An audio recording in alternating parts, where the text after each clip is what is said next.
noches, bienvenidos El Salvador. Qué rico volvernos a reencontrar en este espacio de entrevista que se llama 8 en punto. Soy Sergio Méndez, su anfitrión de todas las noches, y esta noche precisamente no frotamos las manos porque vamos a conversar con los señorones de todos los jueves en Noche de Análisis. Por supuesto, el doctor Miguel Fortín Magaña está con nosotros, al igual que nos acompaña, por supuesto, el señor Dagoberto Gutiérrez y por supuesto el doctor Oscar Godoy. Con ellos estaremos conversando diferentes temáticas, uno de ellos diferentes reacciones ante las decisiones que está tomando Donald Trump, presidente de los Estados Unidos, en el cual ya instruyó para que se empiece la construcción de este muro que pretende no solamente limitar el acceso a los migrantes de todos lados del mundo, sino también endurecer las medidas de seguridad.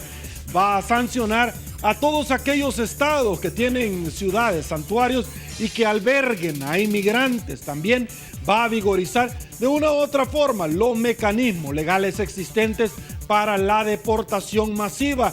Entre otros tópicos hablaremos de la percepción de corrupción en América Latina y el mundo entero, donde tanto El Salvador como Venezuela rompen sin lugar a dudas esquemas y adelantan en temas de este calibre, nada halagadores. Entre otros tópicos, le planteamos la pregunta que hemos articulado esta noche para que usted sea parte activa de la entrevista 8 en punto. Dice así: ¿por qué cree usted que El Salvador es percibido como uno de los países más corruptos a nivel mundial? Según diferentes como las instituciones como Funde y Transparencia Internacional, percepción de transparencia de corrupción, un 10% dice que es bajo del sistema judicial corrupto en nuestro país, un 26% funcionarios corruptos, un 2% los últimos casos de corrupción en el país, un 62% todas las anteriores, de 224 votos sin haber iniciado la entrevista. Me incorporo, El Salvador, y con gusto le damos la bienvenida. Arranco con el señor Dagoberto Gutiérrez. Don Dago, muy buenas noches. ¿Qué tal? Un placer. Gracias por acompañarnos. Con gusto le damos la bienvenida también al doctor Miguel Fortín Magaña. Fíjate que agarré la cenita, mano, no, pero le doy la otra porque está llena de miel porque me llené. Doctor, de peores cosas se ha llenado a estas alturas del juego. Doctor, un placer saludarlo. ¿Cómo está? Ahora anda con pena después de todo lo vivido. Con gusto le damos la bienvenida al doctor Oscar Godoy. Señor, usted no ha tocado nada que pueda... Mucho también. Un gusto, caballero. Sí. Arrancamos, producción, por favor, acompáñeme con el tradicional collage de noticias que ocupamos noche tras noche como punto de partida y que muchos rotativos suscriben en su madera. Señores, me desplazo. Arrancamos. Dice así: ASI y UTEC firman convenio para apoyar a los jóvenes salvadoreños. Miguel Simán recuerda al alcalde Bukele que funcionarios están sujetos a las auditorías sociales. Si un funcionario no puede enfrentar a la prensa, es un mal funcionario, dice APES en relación a que no dejaron entrar al diario de hoy el señor Nayib Bukele. Diputados discutirán emisión de recomendable a Fiscalía para investigar espionaje. Arena pide investigar si OIE, el organismo de inteligencia de Estado, está detrás del espionaje contra las gremiales. Eugenio Chica: gobierno se desliga de casos de espionaje y pide una investigación profunda. Eugenio Chicas: Arena debe dejar el berrinche y regresar a la mesa de diálogo. El 20% del impuesto a las telecomunicaciones debe destinarse a Fiscalía, ha dicho Rodrigo Ávila. Gobierno: pandillas mienten sobre intención de desarticularse y hay una hipótesis del por qué. Eugenio Chicas: Estados Unidos necesita muchos migrantes y nos preocupa una deportación criminalizada. Tras 8 meses finaliza juicio de red de corrupción en Oriente. En 2 meses dan la resolución. El Salvador recibe peor calificación en percepción de la corrupción en años. Este año hemos despuntado, señores. Arrancamos. Dagoberto Gutiérrez, hablemos un poquito, por supuesto, antes de mandar saludos, para no romper el tema, por favor. nos dimos cuenta de la celebración en ocasión de un aniversario de la muerte del payaso Chirajito. Esta es una buena noticia, porque en este momento los payasos son absolutamente necesarios en una sociedad que puede olvidar la sonrisa y la risa, que es un recurso humano muy necesario para la salud. Un abrazo a todos los payasos de nuestro país. El día de ayer hicimos una actividad muy importante en la Biblioteca Nacional, con jóvenes, con muchachos y muchachas, y examinamos la relación entre la guerra y la paz y las condiciones actuales de nuestro país. Un saludo y un abrazo a la gente que dirige la Biblioteca Nacional, empezando por Manlio. Ahora saludamos también la lucha iniciada por el pueblo de los Estados Unidos. Ese pueblo está en el terreno de una impresionante escuela política. Y también saludamos la lucha de los emigrantes, legalizados o no, que viven allí en el territorio de ese país. Es necesario que todos fortalezcan sus organizaciones y se preparen para las luchas que vienen y que están ya planteadas. Este es un libro, es una publicación de la Dirección Nacional de Investigaciones en Cultura y Arte. Es una edición dirigida por el amigo Herbert Erquicia, que me lo obsequió un día de estos. Tiene artículos importantes sobre los indígenas en El Salvador. Búsquenlo, lo recomiendo. Estoy ya estudiando el concepto de indio a lo largo de la historia de El Salvador, de Carlos Cortés. Es una buena investigación. Tsunami es un libro de José Rutilio Quesada. Es una novela impresionante, verdaderamente impresionante, ambientada en Chile. El doctor Quesada es un entomólogo notable que trabaja en las universidades estadounidenses de Quezaltepeque. Y por eso la novela incorpora nombres de ciudadanos de Quezaltepeque. Búsquenlo. Agradezco a Jacqueline Quesada, sobrina del doctor Quesada, que me hizo llegar este ejemplar. Ahora bien, ya todos sabemos que hay un relevo en la presidencia de los Estados Unidos.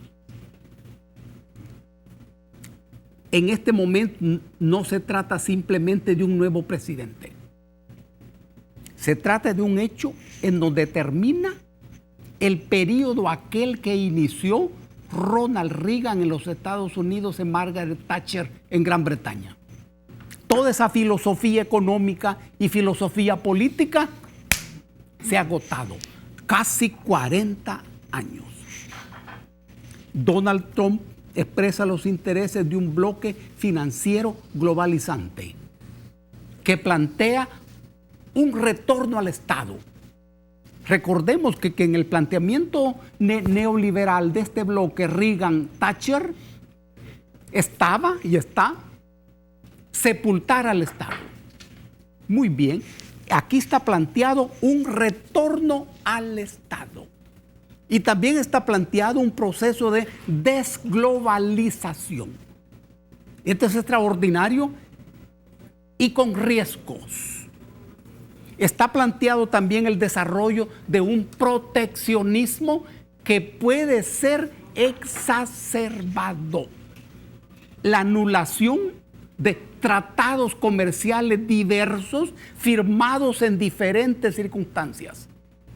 Hay una situación parecida a la que se planteó en el Imperio Romano con la llegada del emperador Adriano. Adriano era parte de la lista de emperadores que no eran italianos, sino españoles.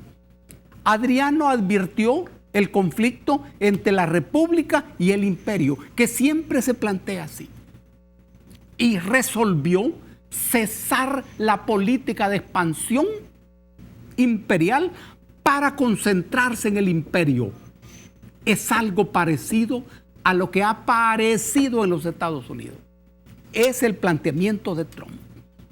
Ahora bien, esto no está exento de fracasos y riesgos. Trump pretende que las grandes empresas estadounidenses, que en el marco de la globalización se expandieron por el mundo, retornen a la República, en donde hay desempleo, hay incertidumbre, hay angustia y hay ciudades fantasmas que eran hasta hace poco grandes emporios industriales. Ahora bien, esto no está seguro que ocurra, como el bloque financiero de Trump lo necesita. Y aquí pueden haber conflictos. El presidente Trump distingue entre Rusia y China. Se acerca a Rusia, pero confronta con China. Se puede pensar que ese es un cálculo que estima que el enemigo más peligroso es China. Aquí hay un juego que puede ser peligroso, porque un conflicto comercial puede derivar en un conflicto militar, sobre todo tomando en cuenta que el conflicto mayor está en el mar del sur de China. Ahora, ¿y Rusia va a debilitar su alianza con China en busca de una alianza con los Estados Unidos? Esto está pendiente, no podemos asegurar nada. Dejo para la segunda intervención el impacto de Trump para nuestro país. Perfecto. Doctor Miguel Fortín Magaña, voy con usted, por favor. Miren, hace varios meses en este foro discutimos sobre quién podría ganar las elecciones y en caso de ganar las elecciones alguno, pues cuáles serían las implicaciones para El Salvador. En aquel momento, pues la opinión generalizada, digamos, no me refiero en este foro en particular, pero la opinión generalizada era que Trump no iba a ganar las elecciones y que Trump, si ganaba las elecciones, no iba a pasar nada. De hecho, eso sí se dijo en este foro. No iba a pasar nada, que realmente pues las cosas iban a estar igual, que no iba a haber ningún cambio. Mi opinión no era esa. Mi opinión era que sí podían pasar cosas, precisamente porque el ahora presidente de los Estados Unidos tiene una expresión casi muy flemática. El hombre habla con las vísceras y de alguna manera, siendo el presidente de la nación más rica del mundo, pues tiene una inmensa influencia sobre el quehacer en su nación y en el mundo. Y estoy de acuerdo que hay contrapesos y que esos contrapesos, que son la Corte Suprema de Justicia, a la que en ese país todavía se le hace caso, porque aquí en este país no se le hace caso, y las asambleas, que allá son dos, la Cámara Baja y la Cámara Alta, la Cámara de Senadores y la Cámara de Diputados, pues son ciertamente los contrapesos de este nuevo presidente con una posición absolutamente sui generis y además inédita, porque la realidad es que este presidente no es la continuidad de ningún otro presidente de los Estados Unidos. Este es un presidente totalmente contrario al concepto político tradicional. Bueno, lo primero que hizo en su primer día es votar todo el legado de Barack Obama. Sin duda, o sea que sí podía hacer cosas y ya las empezó a hacer. No, y ahora podemos decir ciertamente que es el hombre más poderoso del mundo. Sin duda. Indistintamente de otros actores, porque hoy maneja la Cámara Alta, la Cámara Baja, además un representante de la Corte Suprema de los Estados Unidos y el fiscal de esa nación. Hoy sí podemos decir que su partido y él, por supuesto que se decantan sobre el ente bicameral, hoy sí es el hombre más poderoso del mundo. Sin duda, sin duda. Ahora, lo que pasa es que el partido que lo llevó a la presidencia, digamos que hizo una parte, pero la otra la hizo él solito, ¿verdad? Es decir, no, él no es la continuidad del pensamiento tradicional republicano. Ojalá que fuera así, porque entonces sería cierto estado más o menos lógico y esperado, con los bemoles naturales de que los demócratas de un lado, los republicanos del otro. No, el presidente Trump es una persona que va a hacer lo que quiera y lo que pueda hacer para cumplir con sus, yo diría que amenazas, pues. Y esto, yo entiendo que muchos de los salvadoreños de repente pues podrán estar apantallados, digamos, con algunas acciones que son volver un poco a la tradición y esto y aquello, pero es extremadamente peligroso. Lo digo con mucho respeto y con el respeto que merece, por supuesto, el representante en este momento del gobierno de otro país. Pero la realidad es que el presidente Trump podría, a juzgar por lo que dijo aquel mismo que advirtió que iba a ganar las elecciones, porque todo el mundo decía que las iban a perder, y este futurólogo científico dijo que él iba a ganar, pero también dijo que iba a cometer tales desmanes que no iba a terminar su periodo. Vamos a ver si esta parte ocurre o no. Lo que sí es cierto es que hoy es el presidente de los Estados Unidos, es un estado obviamente mucho más poderoso, muchísimo más poderoso que El Salvador, y esto para nosotros es un impacto pues, muy grande. Que aunque el presidente de la República de El Salvador haga los desmanes que se le ocurrieron hacer hace un par de días, diciendo que iba a detener la política de Trump, básicamente eso, con todo respeto también, pues es una payasada, pues. O sea, la realidad es que eso no va a cambiar porque el representante de un pequeño paísito, pues diga que le va a sacar la lengua al presidente de los Estados Unidos. Ahora, vamos a hablar más adelante acerca de las decisiones que está tomando y las repercusiones. Eso va a ser en el siguiente bloque. Doctor Oscar Godoy, ¿cuál es su análisis sobre las primeras acciones del presidente de los Estados Unidos de Norteamérica, Donald Trump? Bueno, hay que revisar algunos hechos antes de la llegada de Donald Trump a la silla presidencial. Donald Trump es un irruptor, digamos, en el escenario político y electoral de los Estados Unidos, ¿verdad? Es un irruptor que rompe con el paradigma tradicional de la política demócrata y republicana, irrumpe desde una plataforma empresarial y desde una plataforma propiamente mediática no ligada a la política. Se enfrenta a todo un aparato interno del Partido Republicano, ¿verdad? Correcto. Y lo derrota, ¿verdad? Derrota a todos los liderazgos del Partido Republicano. Se enfrenta a la maquinaria de comunicación más grande de la historia, CNN, Univision y todas las grandes agencias que construyeron un monstruo de comunicación y que encubrieron, por el otro lado, los riesgos que había en elegir, por ejemplo, a Hillary Clinton, ¿verdad? Digo los riesgos porque por primera vez en los Estados Unidos, en la historia reciente, el Partido Demócrata estaba impulsando a una candidata cuestionada en todos los círculos serios de la academia, de la política de los Estados Unidos. ¿Cuestionada o altamente cuestionada? Altamente cuestionada, okay. ¿Verdad? Creo que hay que decirlo. Quiero decir entonces que el electorado estaba ante una decisión compleja, ¿verdad? Así es. O daba su voto para reproducir un poder que ya estaba cuestionado y a funcionarios que estaban cuestionados, o se aventuraba a lo novedoso, ¿verdad? Donald Trump aparece como un, voy a decir, un monstruo electoral que derrota, que aniquila, que conquista, que gana, que derrumba y controla. ¿Qué quiero decir con esto? Que no estamos ante un hombre sencillo.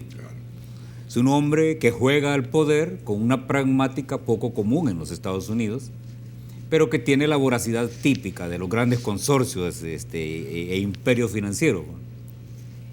Los imperios financieros comen trabajo, comen gente, comen empresas, comen dinero, y él comió política en esta ocasión y resultó ganador.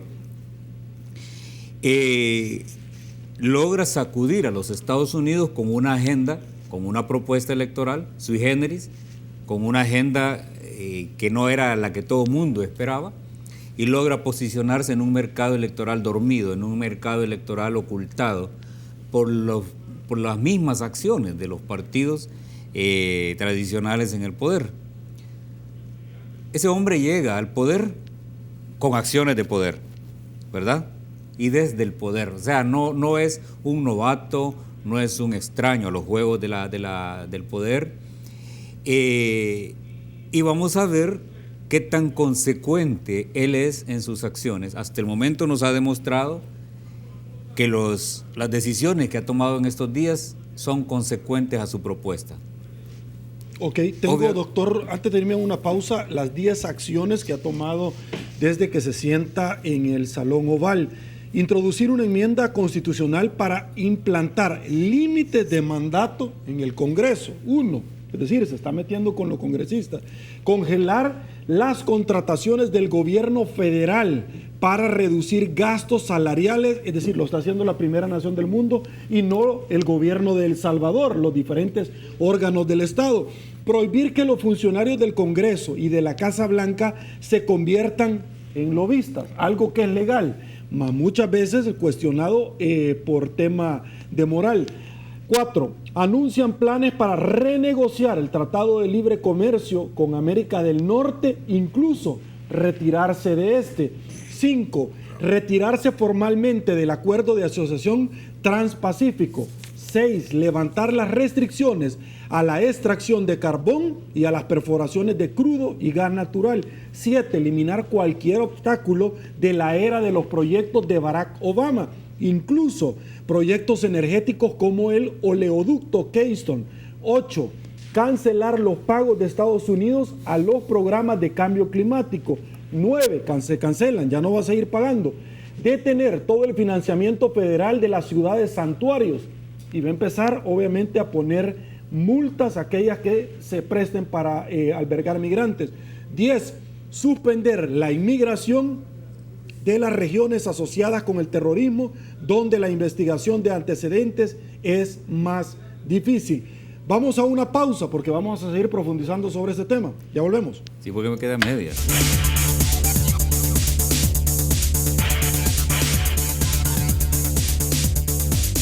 Estamos de regreso, mil gracias El Salvador, nuestro patrocinador, señores, Green Flex, quien promueve la movilidad y flexibilidad de tus articulaciones, al igual que las nuestras también. Doctor Godoy, me quedé todavía pendiente aún de la pausa con su análisis, por favor. Sí, entonces estaba planteando yo los hechos concretos que demuestran que Donald Trump no es un hombre sencillo y loco, como se quiere decir, ¿verdad?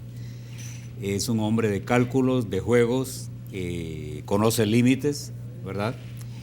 Y pudo enfrentarse a toda una maquinaria de comunicación exacerbada en extremos, y todavía estamos ante una cantidad de comunicación que se resiste todavía a aceptar que fueron derrotados, ¿verdad? Entonces, ¿qué vamos a ver en este periodo de Donald Trump? Vamos a ver un esfuerzo serio por replantearse el concepto de orden y el concepto de instituciones y de leyes al interior de los Estados Unidos. Vamos a ver un presidente fortaleciendo el carácter del poder institucional que siempre han tenido los Estados Unidos, pero que en las últimas décadas se había relajado mucho. Y Trump viene a eso, a fortalecer instituciones, a fortalecer cumplimiento de la ley y a volcarse hacia adentro, a la vez que va a ir resolviendo problemas concretos de quienes viven dentro de los Estados Unidos. El problema del empleo, de la atención en salud, de la educación, que son los grandes temas que él cuestionó, a quienes les señalaba debilidades, y el tema de la seguridad interna, que para los Estados Unidos es fundamental porque está vinculada a la seguridad internacional. En ese esquema es que aparecen sus políticas de migración que ya está anunciando, que ya está planteando. Hay cosas que realmente pueden ser nuevas, ¿verdad? Pero otras son continuidad. Recordemos que el Gran Muro, que es el gran tema de los medios de comunicación, el Gran Muro lo inicia Bill Clinton. Bill Clinton hace 1.500 kilómetros de muro, Trump tendría que hacer 2.000 kilómetros, es un poquito más, pero es una iniciativa demócrata que va a ser continuada por los republicanos. El fortalecimiento de fronteras también fue una iniciativa demócrata que se relajó bastante en el periodo de Obama y que va a replantearse desde el periodo de Trump.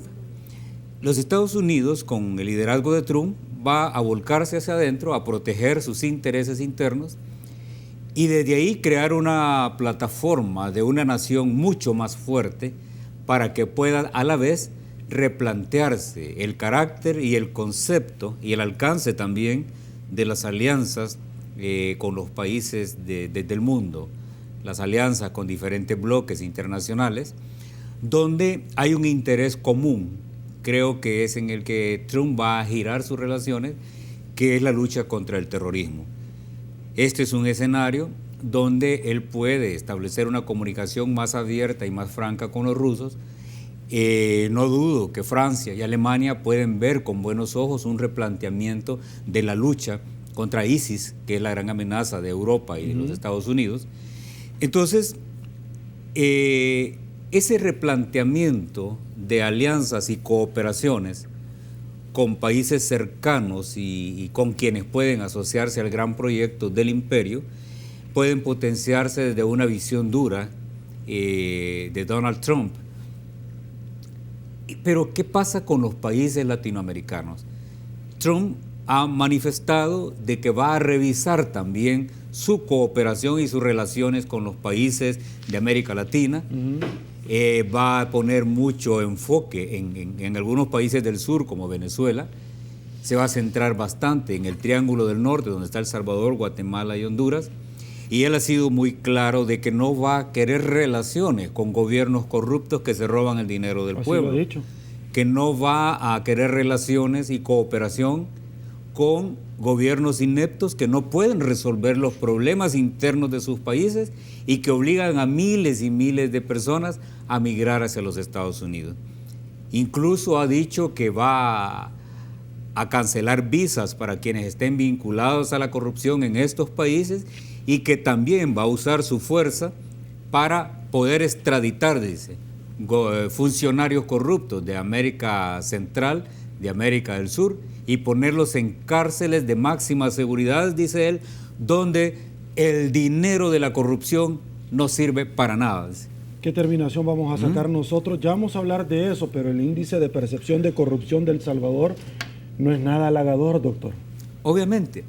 Entonces, comprender hacia dónde va Trump y cuál es su juego en este concierto de la diplomacia y de las nuevas relaciones, hay que leer un libro, se llama El Imperio, de Antonio Negri, ¿verdad? Donde hay un replanteamiento del viejo concepto del imperialismo y cuáles son las dinámicas que pueden estar fortaleciendo ese juego de la hegemonía de los países. El gran concepto del imperio no tiene que ver con una nación única al mando, sino que un grupo de naciones con las mismas amenazas y con los mismos intereses que buscan una cooperación de otro orden en una economía replanteada y modificada por las grandes revoluciones tecnológicas y científicas. En ese concepto, los Estados Unidos buscan fortalecerse como nación desde la concepción de Trump para replantear ese liderazgo en el imperio. De eso es lo que se trata. Ok, Donald Trump, doctor, voy con usted y finalizo con usted. Doctor, Donald Trump también, no solamente en tiempos de campaña, sino que lo ha dicho abiertamente, va a revisar la política de Estados Unidos, la política exterior con Cuba y Venezuela. Esto partiendo, y lo ha reiterado, no es un discurso únicamente de campaña, y esto partiendo de que la Florida, donde tiene asentamientos de cubanos y venezolanos, él ganó precisamente este estado. Y vea usted acá, en una de las notas donde dice él que si piensan los cubanos que pueden llegar a hacer nuevamente negocios a los Estados Unidos, déjenme que les prometa, cuando Donald Trump sea presidente, en aquel entonces revocaremos las órdenes ejecutivas de Obama con apertura a la isla. Es decir, él ha abierto grandemente las posibilidades para terminar relaciones con estos países, más aún cuando Rusia ya se adhirió Inicialmente le había dicho a Vladimir Putin, usted va a empezar a respetar a los Estados Unidos cuando llegue, y Vladimir Putin, que ha sido en alguna medida socio de Venezuela, ahora se pliega a los Estados Unidos. Por favor. No, sí, el mundo está cambiando y van a cambiar un montón de cosas, digo, en contra de todos los pronósticos, yo diría que a nivel mundial, ¿verdad? La realidad es que, como dice el doctor Godoy, realmente está siendo congruente con una serie de promesas electorales, y en este sentido, pues ciertamente van a cambiar las actitudes, no solo aquí en nuestra región, llamémosle América Latina, nuestra región, pues ciertamente no solo con Venezuela, pero como usted lo acaba de mencionar muy bien, también con Cuba. Ojo, que muchas de estas políticas, y esa es una de las diferencias con los países civilizados, y es el establecimiento de políticas de Estado, cosa que en tierras como la nuestra no existen, y lo que se está haciendo es haciendo modificaciones un poco antojadizas de cuando a un gobernante se le ocurre. Una de las últimas acciones del presidente Barack Obama fue revertir aquella famosa ley en donde cuando un cubano tocaba tierra estadounidense, pues tenía derecho a asilo. Y eso fue casi lo último que Barack Obama hizo. Y lo revirtió de una manera que esto era casi inédito. Casi inédito porque era una condición casi, bueno, yo diría que única que había para la isla cubana. De manera que efectivamente la política pendular, digamos, del mundo ahora está hacia otro lado. Donald Trump, yo no creo realmente que se trate de un loco, pero sí creo que es una persona visceral, y me parece que va a terminar infundiendo esta actitud, si ustedes quieren, pues también flemática a sus segundos. Por ejemplo, la primera entrevista del secretario de prensa de Donald Trump ante la prensa, pues fue un poco simpática, por no decir extraña, porque básicamente no habló de las políticas y de lo que iba a hacer el presidente Trump, sino que el secretario de prensa de lo que habló fue que esa había sido la toma de posesión más concurrida de la historia de los Estados Unidos, y que la toma de posesión de Donald Trump había sido mucho más concurrida, por ejemplo, que la toma de posesión del presidente Obama o del otro presidente Clinton. Eso como que no es muy importante, y sin embargo también nos está diciendo cuál es el estilo del gobierno, porque fue exactamente el mismo discurso que fue a dar el presidente Trump hacia la CIA cuando llegó a sus instalaciones, y a decir también que su toma de posesión había sido muy, bueno, apoteósica y esto.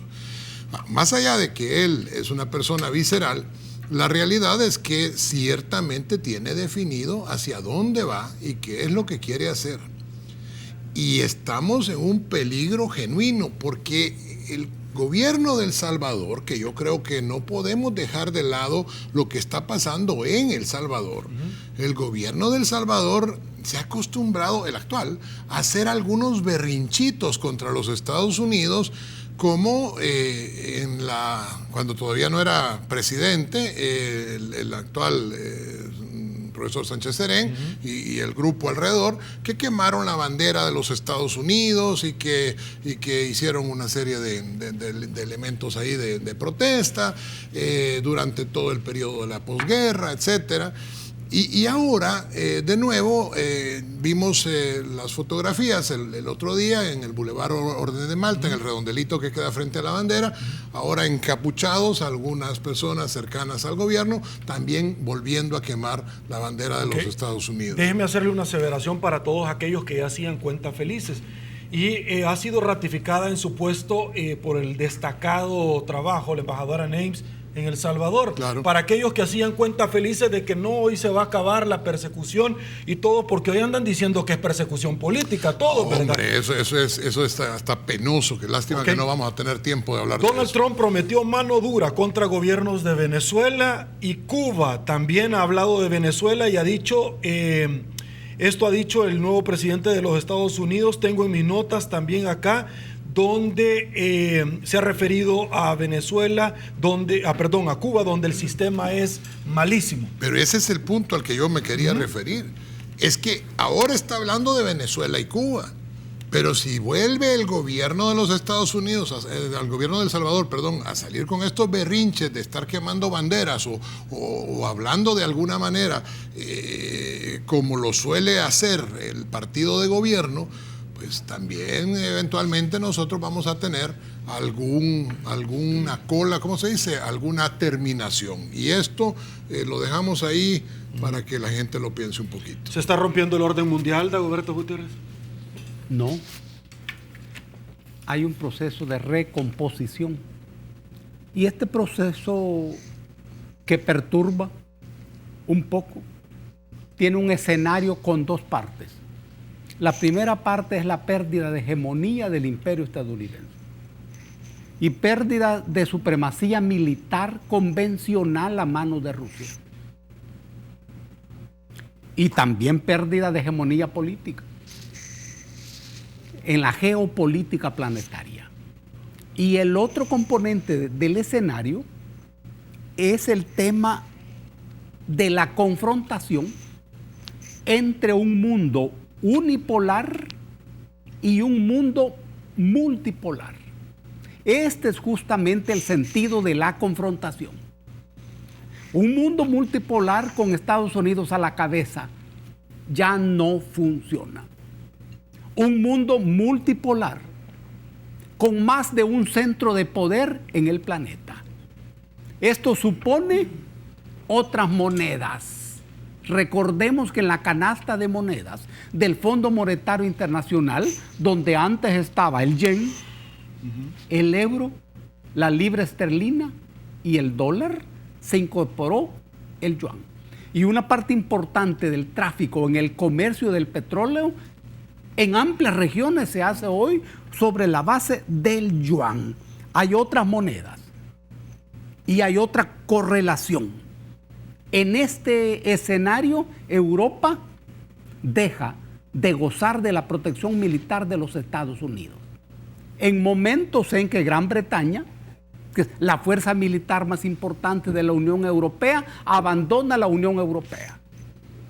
Ese es el escenario muy peligroso desde el punto de vista de la posibilidad de una guerra. Ahora bien, ¿y cómo eso nos impacta a nosotros? En primer lugar, en el tema de la moneda.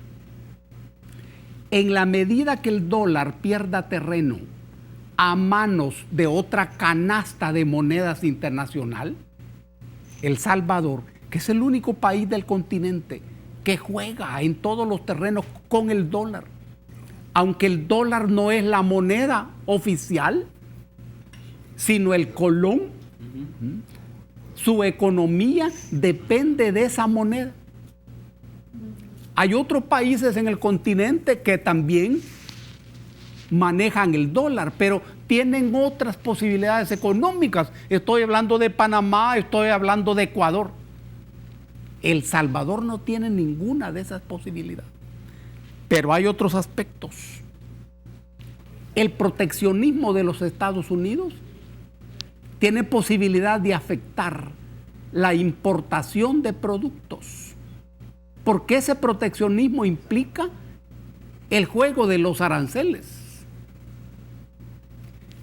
Ese país es hoy por hoy el mercado más importante. Esto afecta. El tema de los emigrantes. La política de la campaña electoral de Trump tuvo en este terreno una importante resonancia. Ya se anunciaron medidas. Es cierto que por muchos muros que se levanten, siempre van a haber emigrantes que se los salten, pero no en la misma dimensión.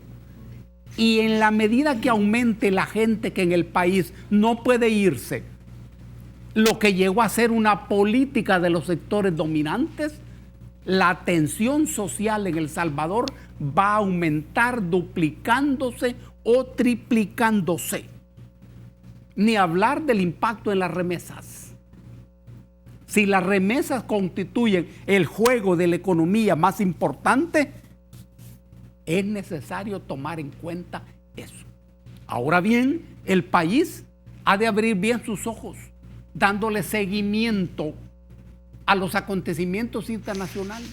Esto tiene que ver con el alineamiento internacional. ¿Cómo va a jugar nuestro pequeño país en las distintas corrientes turbulentas que hoy se están moviendo?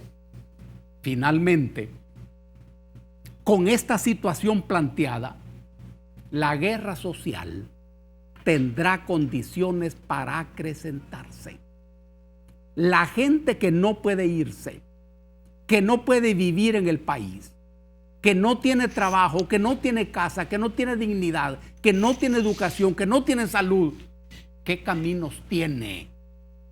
Todo eso es necesario considerarlo. Okay. Don Dago, voy a regresar con usted. Voy a hacer una pausa. Al regresar vamos a hablar de los índices de percepción de corrupción en América Latina. El país más corrupto en América Latina es Venezuela, el faro para muchos. Y El Salvador, por supuesto, no toca malas mañanitas. El tema de todo esto es que Donald Trump, bendito sea Dios, promete erradicar corrupción en América Latina, comenzando con Centroamérica. Para tal efecto va a crear y financiar comisiones y ha dicho categóricamente: los políticos corruptos son un cáncer para la sociedad. América Latina está lleno de ellos. Yo acabaré a todos ellos. Pausa en 8 en punto. Volvemos.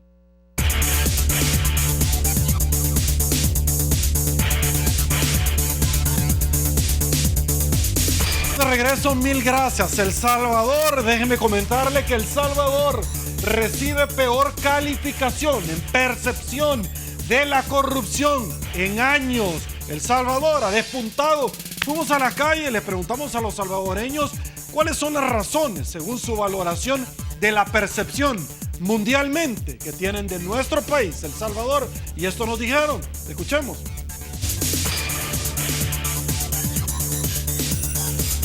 Nosotros como salvadoreños conocemos lo que vivimos, lo que tenemos acá, y también internacionalmente se dan cuenta. Tenemos un expresidente en la cárcel, tenemos gente conocida en medios también en la cárcel por diferentes delitos, entonces internacionalmente nos estamos dando a conocer por algo que no deberíamos, ¿verdad? Entonces yo creo que si aparecemos en esa lista, pues debe ser porque hay algo. Por las políticas realmente del país, ¿va? Pero la corrupción siempre ha existido y si no se cambian las leyes de alguna manera para realmente meter en la cárcel a los corruptos, siempre va a seguir igual. Bueno, me imagino que debido a todos los problemas de mala administración que han habido, pues, por la corrupción que se ha generado, de las personas encargadas, de los que tienen poder para administrar, y lastimosamente ese es el resultado que hemos obtenido. Solo mira a nuestros padres de la patria, pues, que han salido, los presidentes, ¿verdad?, que han salido corruptos. Y creo que la puntuación no está ni mal atinada, pero a nivel del mundo hay muchos países corruptos, no somos excepción. Entonces creo que solo nuestros diputados y los presidentes son una fiel presencia de la corrupción. Ok, esto es lo que opina la población salvadoreña. Voy con usted, Dagoberto Gutiérrez, porque una cosa nos ha llevado a la otra. El presidente Donald Trump ha adelantado que va a crear comisiones financiadas por los Estados Unidos para erradicar o combatir a los delincuentes, que es considerado para él como un cáncer que calcome a las sociedades. Voy con usted. Estamos hablando de la corrupción presente en América Latina, presente en los Estados Unidos. Uno piensa que es conveniente que en esa misma sociedad estadounidense el nuevo presidente de los Estados Unidos le dedique suficiente atención a eso. Sin duda, siendo una persona inteligente, lo realizará. Ahora bien, la confrontación de los Estados Unidos con Cuba y Venezuela no tiene que ver con la corrupción. Es una confrontación política, ideológica y geopolítica. Ahora bien, así como en administraciones anteriores se usó para esa confrontación el tema de los derechos humanos, hoy se usa el tema de la corrupción, referido a estos dos países de manera preponderante. Pero solo el que no ha vivido en América Latina en los últimos años sabe el rango extenso de la confrontación con estos dos regímenes, que son diferentes, pero comparten varios aspectos. Hay que saber que para los imperios el problema no es en general la corrupción,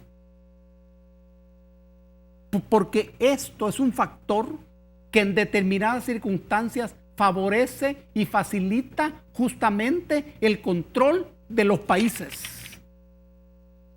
Y si hoy se trata de recuperar América Latina, muy bien, la corrupción es un camino.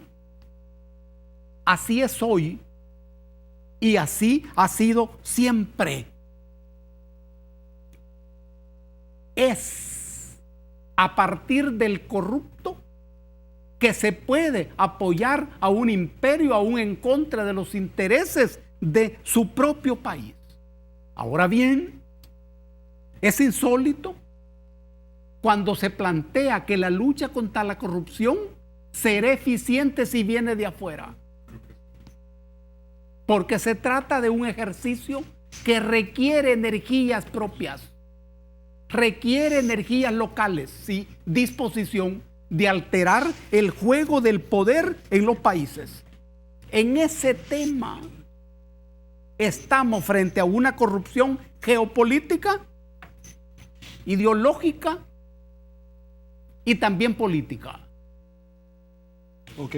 Voy con usted, doctor. Bueno, antes déjeme rápidamente mandar un saludo a los fieles televidentes, a todos ustedes que nos dedican su tiempo, nos honran con su presencia, prefieren nuestras marcas en 8 en punto y por supuesto a nosotros también por todo este cariño que ustedes nos trasladan.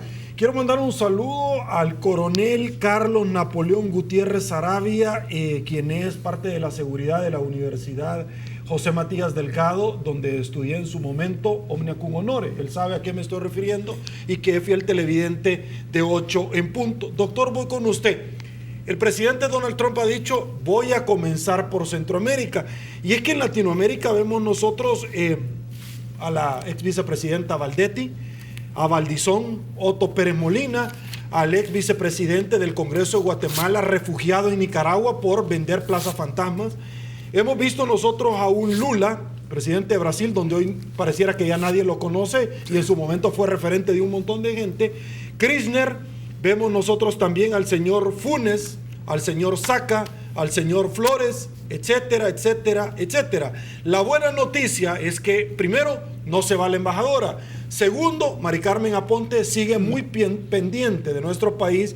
Se va a articular con el fiscal general, por supuesto, comisiones financiadas por los Estados Unidos para aquellos que hacían cuentas felices de no darle presupuesto al fiscal general, y van a iniciar con felicidad con nosotros, con Centroamérica. Doctor, por favor.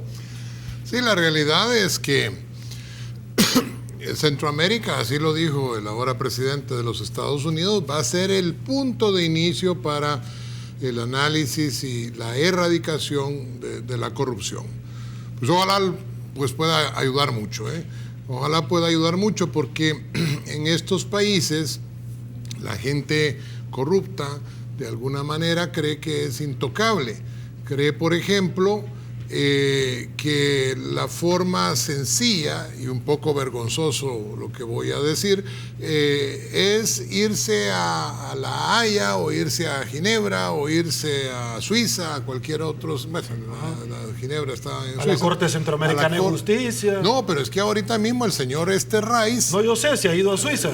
Ha mandado a un abogado de él a decir que lo están persiguiendo. Al señor Ulises de Dios Guzmán. Penoso, verdaderamente con una gran vergüenza. vergüenza. Que hay una persecución. Que hay una persecución. Todos podrían decir que eso es lo que están diciendo. Parece ser que unos se van a Nicaragua y otros se van a Suiza.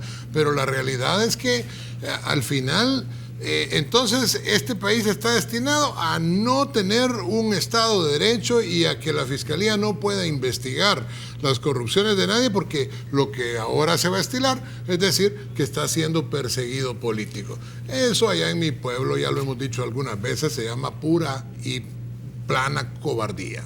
Y la realidad es que, pues ojalá que se investigue la corrupción, como dicen unos y otros, venga de donde venga. Hoy por hoy, El Salvador es un país que se jacta de hablar con transparencia, por lo menos el secretario de Transparencia hace esa jactancia, pero aquí si se le debe a alguien es a la Corte Suprema de Justicia y particularmente a la Sala de lo Constitucional. ¿Y sección de probidad? Pues sí, pero a la Corte Suprema de Justicia. O sea, la Sala de lo Constitucional. Entonces, no, pero él ha dicho que la percepción de corrupción son por estos últimos casos. Déjeme darle la noticia que el año pasado, señor secretario, estuvimos entre los 10 países más corruptos. Entonces yo no entiendo cuál es la explicación que le está dando. No, pues, el país es corrupto porque es corrupto. Claro, es muy penoso que el secretario de Transparencia trate de minimizar un problema que es genuino y por el contrario esté sugiriendo... Y que esto es parte de lo que está haciendo la sala. Así. Pero que la quisieron quitar ellos mismos con el decreto 743, iniciando por el Partido Arena. Porque por eso digo. Ellos lo impulsaron. Por eso digo, y los otros después se van a la Corte Centroamericana de Justicia, tratan de quitarlo a la sala. Realmente yo estoy verdaderamente contento si es cierto que empezamos desde afuera, porque desde adentro ya se ve que está difícil a erradicar la corrupción. Yo estoy realmente esperanzado de que esto suceda, obviamente dentro del Estado de Derecho.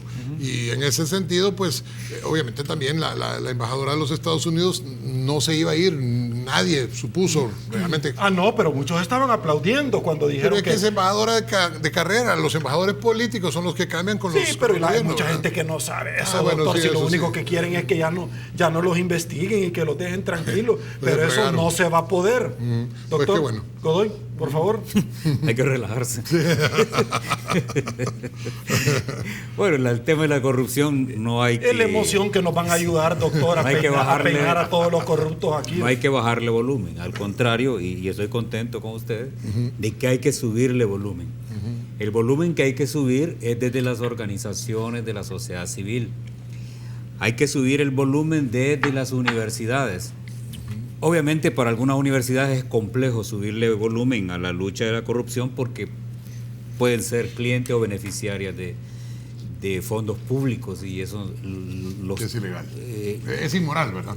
No, lo que pasa es que cuando una institución recibe dinero del Estado ya no puede criticar al Estado. Por eso ¿verdad? es inmoral, Entonces esa es una trampa que algunas instituciones deberían de revisarla bien antes de tomarle dinero al gobierno. Las ONG se ponen al servicio del Estado cuando reciben dinero, ¿verdad? Porque muchas ONGs en la práctica no son ONG, ¿verdad? Son corporaciones familiares, grupales, que sirven al interés de alzar la voz a favor del sistema. Pero hay algunas ONG que sí funcionan. El tema es que en la Constitución no encuentro dónde está la facultad de la Asamblea para darle dinero a ONG, hagan o no su trabajo. Sí. Por favor. Entonces, volviendo al punto, cuando el dinero llega a todos lados, el dinero de la corrupción compra lealtades, compra grupos, compra personas. Por eso es que es necesario desde la sociedad civil alzar la voz y no solo alzar la voz al interior del país, ¿verdad? Sino que hay que comenzar una ola de lobby internacional. Hay organizaciones en El Salvador que tienen la capacidad de hacer un lobby internacional, a Washington específicamente, para pedir que la lucha contra la corrupción se intensifique desde los Estados Unidos. Porque la corrupción en el país tiene tanto poder todavía que uno puede ver cómo los perseguidos de la corrupción, desde el anonimato, desde el exilio, tienen la capacidad de activar, ¿verdad?, grupos y personas para su defensa. Este es un tema en el que no hay que claudicar, porque en la medida en que la corrupción se vaya erradicando, en la medida en que se vayan destapando esas grandes redes y esos tentáculos, va a haber más recursos para el país. este país necesita fondos, necesita recursos, y mucho del dinero que le entra a este país termina en cajas fuertes y en caletas personales, y eso es lo que hay que romper. Sí. Perfecto. Doctor, voy con usted. Yo creo que en esto, sobre lo que el doctor Godoy estaba mencionando, creo que hay que hacer algún análisis, alguna referencia. Por ejemplo, algunas noticias que se están recibiendo, de ser cierta, serían realmente graves. O sea, casos del exdiputado Reyes, casos del diputado Blandino Nerio, que se dice es fundador de la Fundación Salvadoreña por la Democracia y el Desarrollo Social, Fundaspaz, y que va a recibir, por poner un ejemplo, $150,000 de este presupuesto recientemente aprobado. Entonces, si estas cosas están siendo ciertas, que no las afirmo, pero digo que hay que investigarlas, hombre, entonces aquí estamos hablando de cosas de corrupción muy graves, porque los mismos personajes que aprueban estos ayudas, arreglos o amaños, como ustedes le quieran llamar, resulta que son los mismos diputados que votaron por ellos. Don Dagoberto, voy con usted. Hablando de las organizaciones no gubernamentales, esta semana conversé con Jorge Villacorta y con Alejandro Duarte, y prácticamente ellos dejaban establecido, mire, eso es parte de la negociación del presupuesto. Ya se negocian tanto plazas como otro tipo de prerrogativas y que van a dar a fundaciones, y que muchas de estas sirven precisamente para trasladar dinero a militantes o para las campañas electorales, entre otros puntos. Por favor. Es que en la Constitución hay, en la parte relacionada a la hacienda pública, cerca de 12 temas que empiezan a desarrollarse desde el artículo 223. Y la relación entre los fondos públicos y entes privados presenta varias dificultades. Para el caso específico, hay una dificultad política que tiene que ver con que si una ONG recibe fondos gubernamentales, esa ONG pierde su independencia. Y entonces se deteriora en su naturaleza, pierde vigor en su desempeño, cae la posibilidad de hacer su trabajo. Ahora bien, si esta relación además no es auditada por la Corte de Cuentas como debiera hacerse cuando se trata de fondos públicos, que es el caso en que tenemos entre manos, el problema abarca el desempeño de la Corte de Cuentas. Porque, ¿por qué esos fondos públicos que se entregan a un ente privado no son controlados, auditados por la Corte de Cuentas? Esto permite hacer una serie de movimientos y fortalece las posibilidades de que la Sala de lo Constitucional resuelva la inconstitucionalidad de ese presupuesto. Claro que esto va a ser investigado presumiblemente de manera minuciosa, y es posible que, siendo una práctica inveterada en décadas anteriores, no adquiera por ese solo hecho la legitimidad que se presume. Es que si en el pasado se ha ejecutado, eso no quiere decir que si hoy se hace, es legal. O quien lo hace está haciendo lo debido o está haciendo lo conveniente. Eso está hoy en el ojo del huracán. La Corte de Cuentas de la República tiene que auditar porque son fondos públicos, y no lo han hecho. Ahora lo han dicho que sí lo van a hacer. Claro. Bueno, ¿y por qué no lo han hecho? ¿Qué?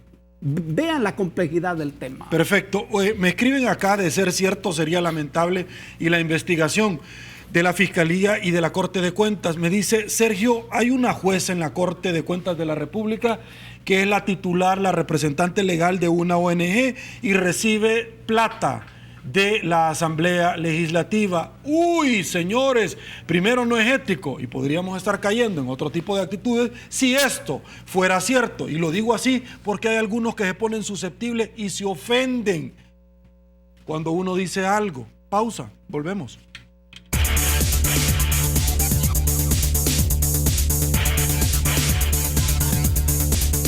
Señores, ya no hay tiempo para más. Llegamos al final de la entrevista 8 en punto. Dagoberto Gutiérrez, caballero, un verdadero placer. Suerte en todo. Ni me tocó la semita, señor. Yo no me comprometo el otro jueves, por favor. Llévesela. Pero Miguel, Yo me la voy a llevar ahorita. Que desde que habló que era afrodisíaca la yuca que vendía, o ya no me quiere, ya no quiere comer nada más que la yuca aguada de Nahuizalco. Señor, un placer. Nahuizalco ya le cambió el sitio. No, es que él anda por todos lados saludando a toda la gente, caballero. Un verdadero placer. Solo quería decir algo. Por favor. Los partidos políticos que han recibido en sus ONG dinero, es mejor que lo devuelvan si quieren criticar ese tema. No, y aunque no lo critiquen, ahí viene Donald Trump y el fiscal general de la República. Ya nos van a rendir cuentas. Por eso es que no quieren aprobar la ley de partidos políticos. Saludamos a la Caja de Crédito de Colón, El Salvador, porque es parte activa de la entrevista 8 en punto. La pregunta que colgamos en las redes sociales decía así: ¿por qué cree usted que El Salvador es percibido como uno de los países más corruptos a nivel mundial? Y según instituciones, el índice de percepción de corrupción difunde 10% sistema judicial corrupto, un 25% funcionarios corruptos, un 1% los últimos casos a lo que me refería. No son los últimos casos, un 64% todas las anteriores. Sevienio, Limpia 33, todo deporte. Soy Sergio Méndez, 284 de participación. Siga, porque 8 en punto no duerme. Soy Sergio Méndez, así están las cosas hoy por hoy en nuestro país. Si le gustó la entrevista, comente la mañana. Será hasta mañana, que descanse y una vez más, que el Señor nos bendiga a todos.